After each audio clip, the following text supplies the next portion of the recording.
میرے محترم سامعین کرام اور صد گرامی قدر عزیز و بزرگوں، بھائی اور دوستو، اللہ تعالیٰ نے رمضان المبارک میں قرآن مجید کو نازل فرمایا، اور اللہ نے قرآن مجید میں رمضان المبارک کی جو سب سے بڑی فضیلت بیان فرمائی۔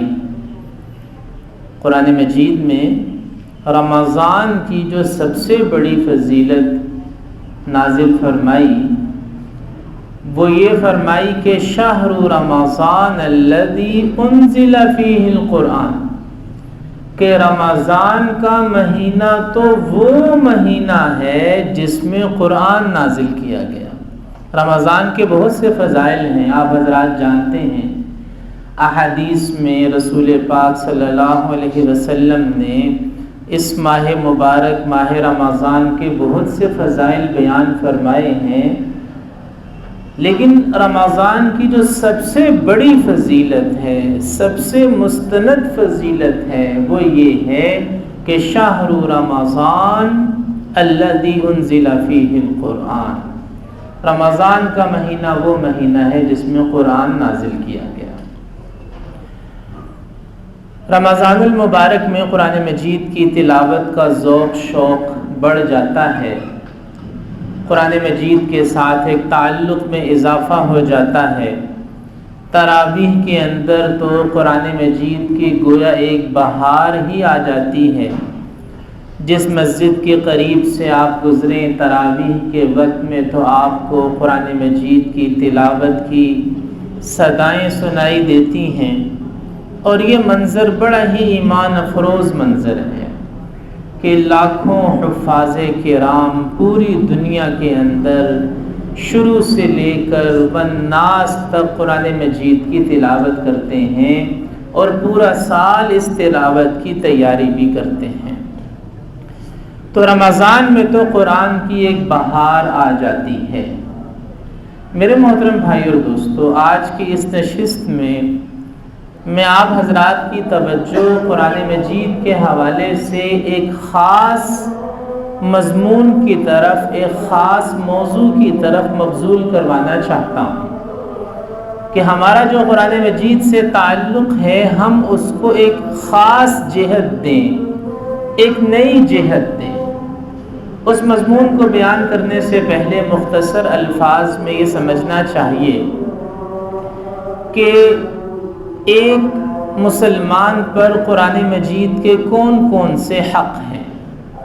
قرآن مجید کے بارے میں قیامت کے دن ہم سے سوال کیا جائے گا۔ قرآن مجید اللہ کی بارگاہ میں شکایت کرے گا، تو اس موقع پر جب ہم سے قرآن کے حقوق کی جواب دہی ہوگی تو ہمیں معلوم ہونا چاہیے کہ قرآن مجید کے کون کون سے حق ہم پر لازم ہیں۔ اس مضمون پر پہلے بھی تفصیل سے بات ہوتی رہتی ہے، ابھی مختصر انداز میں آپ کے سامنے قرآن مجید کے حقوق بیان کرتا ہوں۔ قرآن مجید کا سب سے پہلا حق ہے قرآن پر ایمان لانا۔ قرآن مجید پر ایمان لانا یعنی اس بات پر ایمان لانا کہ جو قرآن اس وقت پوری دنیا میں موجود ہے، 6236 آیات کی شکل میں، یہ پورے کا پورا قرآن مجید اللہ تعالیٰ نے حضرت محمد صلی اللہ علیہ وسلم پر نازل فرمایا، اور جیسے نازل فرمایا ویسے محفوظ ہے آج تک، اور ایسے ہی محفوظ رہے گا قیامت تک انشاءاللہ، اور اس کی حفاظت کا ذمہ اللہ نے لیا ہے۔ قرآن مجید پر ایمان لانا یہ قرآن مجید کا پہلا حق ہے۔ قرآن مجید کا دوسرا حق ہے قرآن مجید کی تلاوت کرنا، قرآن مجید کو پڑھنا۔ لوگ کہتے ہیں کہ بغیر سمجھے طوطے کی طرح رٹنے کا کیا فائدہ؟ بلا شبہ فائدہ ہے، اس میں کوئی شک نہیں کہ اگر ایک آدمی قرآن کو نہیں بھی سمجھتا لیکن پھر بھی اس کو پڑھتا ہے تو اس کی برکت بھی ہے، اس کا فائدہ بھی ہے، اس کا ثواب بھی ہے۔ قرآن مجید کی تلاوت کرنا قرآن کا دوسرا حق ہے۔ قرآن مجید کا تیسرا حق ہے قرآن مجید کو سمجھنے کی کوشش کرنا، اور اسی حق کے بارے میں آج تفصیل سے آپ کے سامنے چند گزارشات بھی پیش کروں گا۔ تیسرا حق ہے قرآن مجید کو سمجھنے کی کوشش کرنا، اور چوتھا حق ہے قرآن مجید پر عمل کرنا، جو سمجھے ہیں اس پر عمل کرنا، یہ قرآن مجید کا چوتھا حق ہے۔ اور پانچواں حق ہے قرآن کا، یہ قرآن اس کا پیغام دوسروں تک پہنچانے کی کوشش کرنا، کہ قرآن کا جو پیغام ہم تک پہنچا ہے ہم اپنی صلاحیت کے مطابق، اپنی طاقت کے مطابق، اپنی استعداد کے مطابق اس پیغام کو دوسروں تک پہنچانے کی کوشش کریں۔ اور قرآن مجید کا چھٹا حق ہے قرآن والوں سے محبت کرنا، جو قرآن کے طالب علم ہیں، جو قرآن کے معلم ہیں، جو قرآن کی خدمت میں لگے ہوئے ہیں، ایسے لوگوں سے محبت کرنا قرآن کی نسبت کی وجہ سے، یہ بھی قرآن مجید کا حق ہے۔ قرآن کی نسبت سے، قرآن کی خدمت کرنے والوں، قرآن کے سیکھنے سکھانے والوں سے محبت اور ان کی عزت کرنا۔ بہرحال یہ مختصر الفاظ میں نے آپ کے سامنے قرآن مجید کے چند حقوق بیان کیے، لیکن آج جو ہمارا اصل موضوع ہے وہ یہ ہے کہ ہمیں قرآن مجید کو سمجھنا چاہیے، اور ہم قرآن مجید کو کیسے سمجھ سکتے ہیں، یہ ہے آج کی گفتگو کا موضوع۔ پہلی بات یہ ہے کہ ہمیں قرآن مجید کو سمجھنے کی کوشش کرنی چاہیے، اور دوسرا پھر سوال یہ پیدا ہوتا ہے کہ قرآن مجید کو ہم کیسے سمجھ سکتے ہیں۔ ان دو باتوں کو آج ہم نے جاننا ہے۔ سب سے پہلی بات یہ سمجھنی چاہیے کہ قرآن مجید کو سمجھنا اور قرآن مجید کو سمجھنے کی کوشش کرنا، اس میں کوئی شک نہیں ہے کہ یہ قرآن مجید کی محض تلاوت سے، بغیر سمجھے تلاوت سے بہت بڑی نیکی ہے، بہت بڑے ثواب کا کام ہے۔ یہ بات میں بھی عرض کر چکا ہوں کہ بغیر سمجھے تلاوت کرنے کا بھی فائدہ ہے، ثواب ہے، حدیث میں آیا ہے، یہ بات میں نے ابھی عرض کی۔ لیکن ساتھ یہ بھی سمجھیں کہ قرآن کو سمجھنے کا ثواب، قرآن کو سمجھنے کی کوشش کرنے کا ثواب، وہ تلاوت کے ثواب سے اتنا زیادہ ہے، اتنا زیادہ ہے کہ آپ اس کا حساب ہی نہیں کر سکتے، اس کا حساب نہیں ہو سکتا۔ مثال کے طور پر ایک آدمی نے 15 منٹ قرآن مجید کی تلاوت کی، جو ترتیب سے پڑھ رہا تھا اس نے وہ پڑھا، اور اس کے ساتھ بیٹھا ہوا ایک آدمی، اس نے 15 منٹ قرآن مجید کو سمجھنے کی کوشش کی، کسی عالم کے پاس بیٹھ کے یا اپنے طور پہ یا ترجمے سے یا تفسیر سے سمجھنے کی کوشش کی۔ دونوں نے 15 منٹ کا دورانیہ صرف کیا۔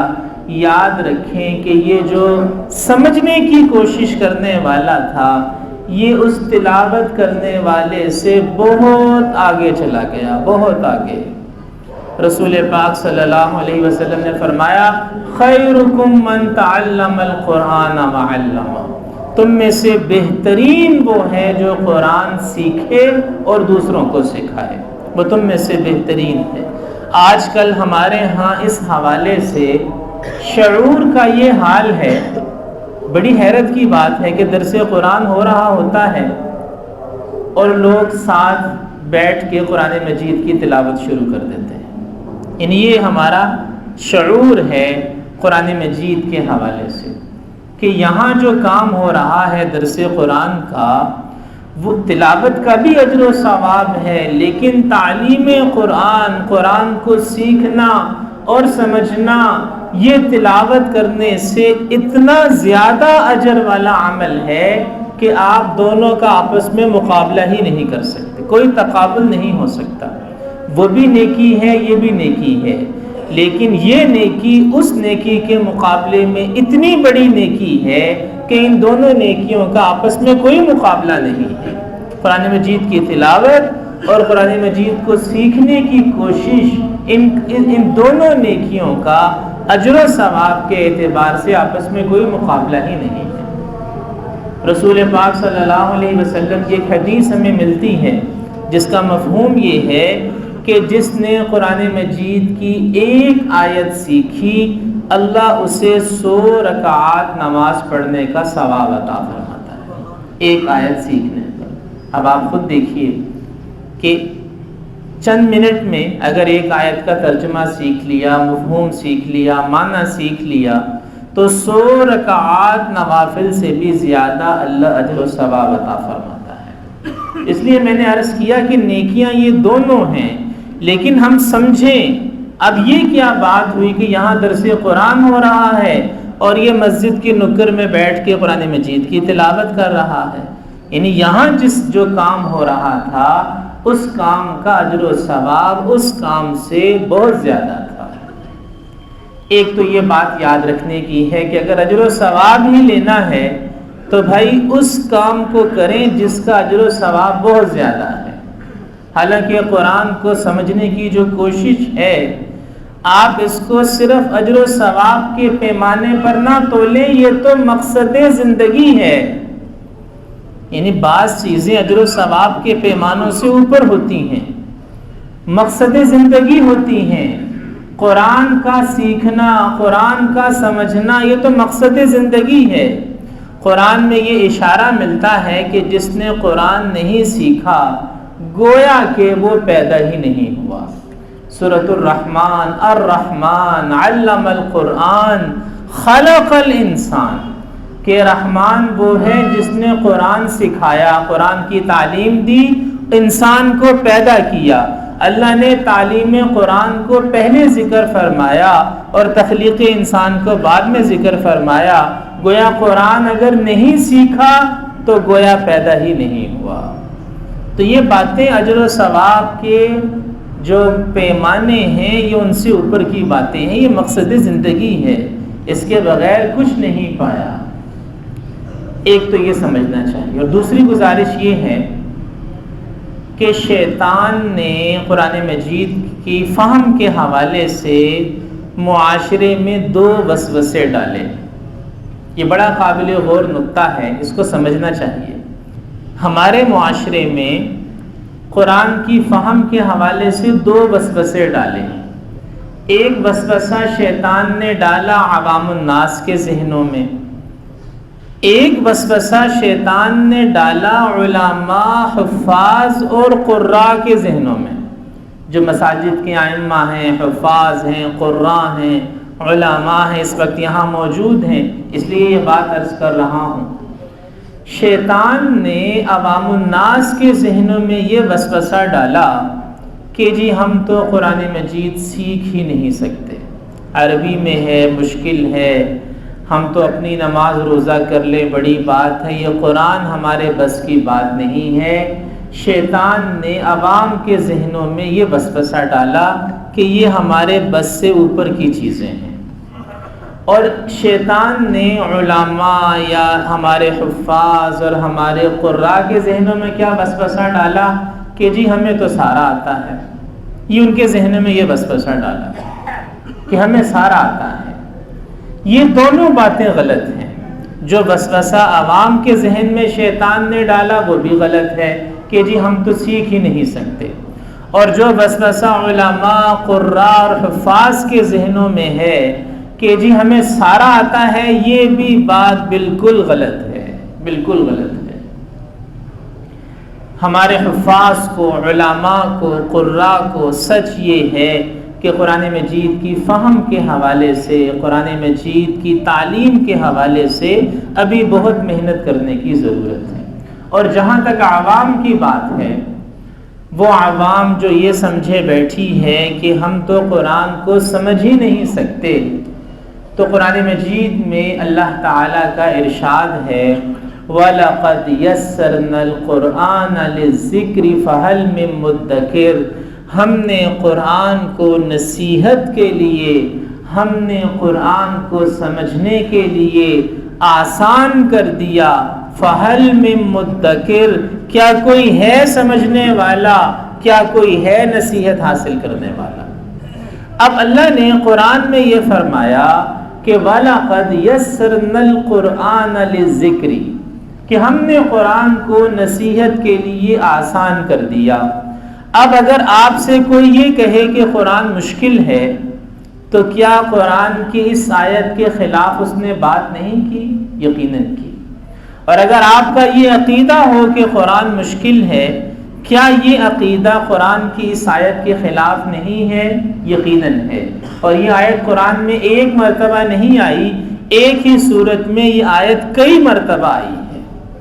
تو یہ عقیدہ رکھنا کہ قرآن کو سمجھنا مشکل ہے قرآن کے خلاف، یہ بات کرنا کہ قرآن کو سمجھنا مشکل ہے، یہ قرآن کی تعلیم کے خلاف ہے۔ سچ یہ ہے کہ دنیا کے ہر انسان میں اللہ نے یہ صلاحیت رکھی ہے کہ وہ قرآن کو سمجھ سکتا ہے۔ جو بھی عاقل بالغ ہے، جسے اخبار سمجھ آتی ہے، اسے قرآن بھی سمجھ آئے گا، اور جو ٹی وی کے اوپر ٹاک شوز کو سمجھ لیتا ہے، وہ علماء کے درس قرآن کو بھی سمجھ لے گا۔ یہ شیطانی وسوسہ ہے، بھئی اخبار ساری سمجھ آتی ہے، دنیا جہان کی خبروں کا سب پتہ چلتا ہے، خبریں سنتے ہیں، ایک ایک خبر کی سمجھ آ گئی، لیکن جب قرآن کی باری آتی ہے، جی یہ ہمیں کیسے سمجھ آئے گا؟ یہ جو کیسے سمجھ آئے گا ہم نہیں سمجھ سکتے، یہ شیطانی وسوسہ ہے، شیطانی خیال ہے۔ دنیا کے ہر انسان میں اللہ نے یہ صلاحیت رکھی ہے کہ وہ قرآن مجید سے نصیحت حاصل کر سکتا ہے، دنیا کا ہر انسان۔ تو یہ دو باتیں بنیادی طور پر سمجھنے کی۔ اب نصیحت کا ایک اعلیٰ درجہ ہے۔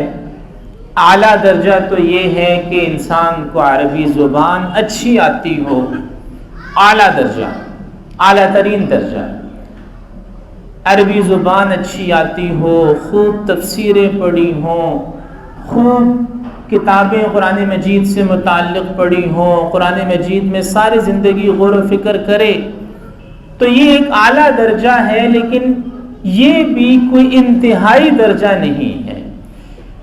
جن لوگوں نے 50 سال قرآن مجید پہ لگائے، 50 سال قرآن کی تعلیم و تعلم کے علاوہ، قرآن کو سمجھنے کی کوشش کے علاوہ کچھ نہیں کیا، انہوں نے بھی ہاتھ جوڑے کہ ہم بھی اس کے بارے میں یہ دعویٰ نہیں کر سکتے کہ ہمیں سارا سمجھ آ گیا، یہ تو بحر بے کراں ہے، یہ سمندر ہے۔ تو ایک ہے اعلیٰ درجہ، اعلیٰ درجے کے لیے تو عربی بھی آنی چاہیے اور خوب علماء کی دقیق تفسیرات کو، تفصیلات کو، تحقیقات کو پڑھنا چاہیے۔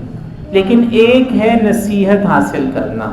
تو اب میں آپ حضرات کے سامنے قرآن مجید کی وہ ترتیب رکھوں گا جس ترتیب کے ذریعے، جو میں نے ابھی عرض کیا کہ دنیا کا ہر انسان قرآن مجید سے نصیحت حاصل کر سکتا ہے، کس ترتیب پہ کر سکتا ہے، وہ میں آپ حضرات کے سامنے عرض کرتا ہوں۔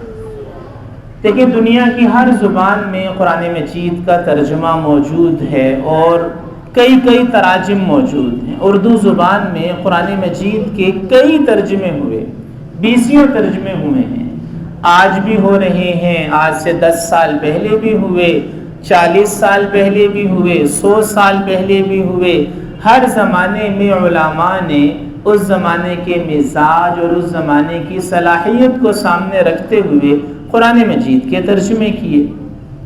قرآن مجید کے آج بھی کئی ترجمے موجود ہیں۔ آج کے زمانے میں علماء نے، مفتی تقی عثمانی صاحب مدظلہ العالی آج کے زمانے کے انسان ہیں، زبان و بیان آج کا ہے، انہوں نے قرآن مجید کا ترجمہ کیا، بہت ہی آسان، بہت ہی سلیس ترجمہ ہے۔ اور اس ترجمے کی خاص بات یہ بھی ہے کہ نیچے حواشی ہیں، حاشیے ہیں، اگر کسی آیت کو پڑھتے ہوئے پڑھنے والے کو معنی کے سمجھنے میں دشواری پیش آئے تو وہ نیچے حاشیے میں مختصر انداز میں وہ اس کا معنی بھی سمجھ سکتا ہے۔ اور قرآن مجید کا ایک طالب علم ہونے کی حیثیت سے ہمیں اس بات میں کوئی شک نہیں ہے کہ جتنے پڑھے لکھے لوگ ہیں جو اردو پڑھ سکتے ہیں، 5 جماعتیں پڑھی ہیں، 8 جماعتیں پڑھی ہیں، اگر وہ اس ترجمے کو ایک مرتبہ پڑھ لیں تو قرآن مجید کا پیغام اچھا خاصا الحمدللہ ان کی سمجھ میں آ سکتا ہے، اور ہم انہیں قرآن مجید کے سمجھنے والا کہیں گے جو ایک مرتبہ ایک اچھا ترجمہ قرآن مجید کا، جیسے یہ بھی ایک ترجمہ جس کی میں نے مثال دی مفتی تقی عثمانی صاحب کا ترجمہ، یہ ایک مثال ہے، وگرنہ ایک اچھا ترجمہ، ایک اچھے عالم کا ترجمہ اگر پوری طرح شروع سے آخر تک پڑھ لے تو یہ بھی ایک اچھا خاصا پیغام قرآن کا، قرآن کی فہم اسے حاصل ہو جاتی ہے۔ ایک تو یہ چیز ہے۔ اسی طرح پھر کچھ سال پہلے پنجاب میں اسکولوں کے اندر قرآن مجید کی تعلیم، قرآن مجید کا ترجمہ لازم قرار دیا گیا۔ اللہ تعالیٰ نے ہمیں بھی توفیق دی، وہ نصاب بنانے میں اللہ نے ہمیں شامل رکھا، پھر کتابیں بنانے کی بھی اللہ نے توفیق دی، جو کتابیں اس وقت پورے پنجاب میں 6 سے 12ویں جماعت تک پڑھائی جا رہی ہیں، ان کا نصاب، ان کی کتاب سازی، اس میں الحمدللہ میں بھی شامل رہا۔ اب وہ جو ایک انداز ہے، وہ جو ایک ترتیب ہے، وہ صرف طلباء کے لیے نہیں ہے، ہر مسلمان اس ترتیب سے فائدہ اٹھا سکتا ہے، ان کتابوں سے فائدہ اٹھا سکتا ہے۔ اب ان کتابوں کی ترتیب کیا ہے؟ ترتیب یہ ہے کہ پہلے مکی صورتوں کو رکھا گیا، یعنی 6 سے جب وہ ترجمہ شروع ہوتا ہے تو 6 میں ہی سورہ فاتحہ ہے، قرآن مجید کی آخری 10 صورتیں ہیں، پھر 7ویں میں آ جائیں تو 30ویں پارے کی زیادہ تر صورتیں ہیں، پھر 8ویں میں سورہ یوسف بھی ہے اور 27ویں پارے کی اور 29ویں پارے کی صورتیں ہیں۔ اب یہ جو ساری صورتیں ہیں یہ مکی صورتیں ہیں، 9ویں جماعت میں بھی مکی صورتیں ہیں۔ مکی صورتوں کا سمجھنا بہت آسان ہے، مکی صورتیں اتنی آسان ہیں کہ زیادہ تر مسلمانوں کو مکی صورتوں کو سمجھنے کے لیے صرف ترجمہ کافی ہے، کسی تفسیر کی ضرورت نہیں۔ مثلا سورہ یوسف کو آپ اس کا صرف ترجمہ پڑھ لیں، پوری صورت کا آپ کو ساری بات سمجھ آ جائے گی، کسی تفسیر کی ضرورت نہیں۔ سورۃ القصص آپ صرف ترجمہ پڑھیں، شروع سے لے کر آخر تک ترجمہ پڑھ لیں، کسی تفسیر کی ضرورت نہیں، پوری صورت سمجھ میں آ جائے گی۔ مکی صورتوں کا زیادہ تر مضمون ایسا ہے، 30واں پارہ ہے، زیادہ تر مکی صورتیں ہیں، آپ ان کو پڑھیں، کسی تفسیر کی ضرورت نہیں ہے۔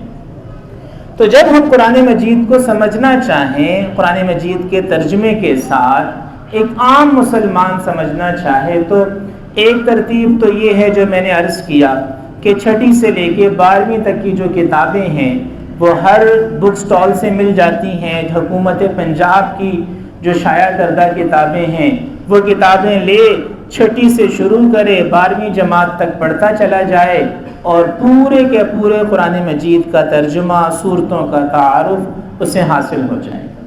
اور اگر خود کرنا چاہے تو ترتیب یہ رکھے کہ مکی صورتوں کو پہلے کر لے، مکی صورتیں آسان ہیں، ان صورتوں کو پہلے کر لے، سورہ بقرہ، سورہ آل عمران، سورۃ النساء، سورۃ المائدہ، سورۃ الانفال، سورۃ التوبہ، یہ صورتیں بڑی بھی ہیں اور ان صورتوں کے اندر بہت سے احکامات کا بھی بیان ہے، ان کو آخر میں رکھے۔ تو اگر اس ترتیب کے ساتھ، آسان ترتیب کے ساتھ چلیں گے تو انشاءاللہ قرآن مجید کو سمجھنا آسان بھی ہوگا اور دلچسپی بھی پیدا ہوگی۔ اور یہ بات اچھی طرح یاد رکھنی چاہیے کہ قرآن کا سمجھنا، اس کے سمجھنے کی کوشش کرنا، یہ ہمارا مقصد زندگی ہے، یہ ہم پر لازم ہے اور اس کے اجر و ثواب کا کوئی حد و حساب نہیں ہے۔ جہاں علماء کے بیانات ہوتے ہیں، قرآن مجید کے درس، خاص طور پہ جہاں آپ کو موقع ملے قرآن مجید کے درس کا، قرآن مجید کے بیان کا، علماء کے پاس بیٹھنا اور علماء کی تفسیر کو پڑھنا، اس سے فائدہ یہ ہوتا ہے کہ لوگ قرآن پڑھنے کے بعد صراط مستقیم سے ہٹتے نہیں ہیں۔ ترجمہ تو پڑھ لیا، سمجھ لیا، لیکن اگر کسی استاد سے بھی پوچھیں گے، اپنے سوالات پوچھیں گے، ان کی بات سنیں گے، تو انشاءاللہ اس میں گمراہی کا یا دین سے دوری کا امکان کم ہوتا چلا جائے گا۔ اللہ تعالی ہمیں ان باتوں کو سمجھ کر ان پر عمل کی توفیق عطا فرمائے۔ وآخر دعوانا الحمدللہ۔